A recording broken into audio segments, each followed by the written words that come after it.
வாழ்க்கை என்றால் ஆயிரம் இருக்கும், வாசல் தோறும் வேதனை இருக்கும். வந்த துன்பம் எதுவென்றாலும் வாடி நின்றால் ஓடுவதில்லை, வாடி நின்றால் ஓடுவதில்லை. எதையும் தாங்கும் இதயம் இருந்தால் இறுதி வரைக்கும் அமைதி இருக்கும்.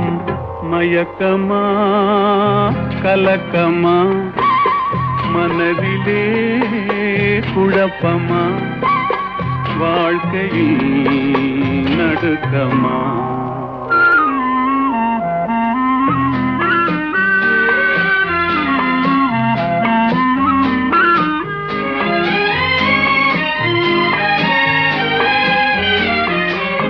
ஏழை மனதை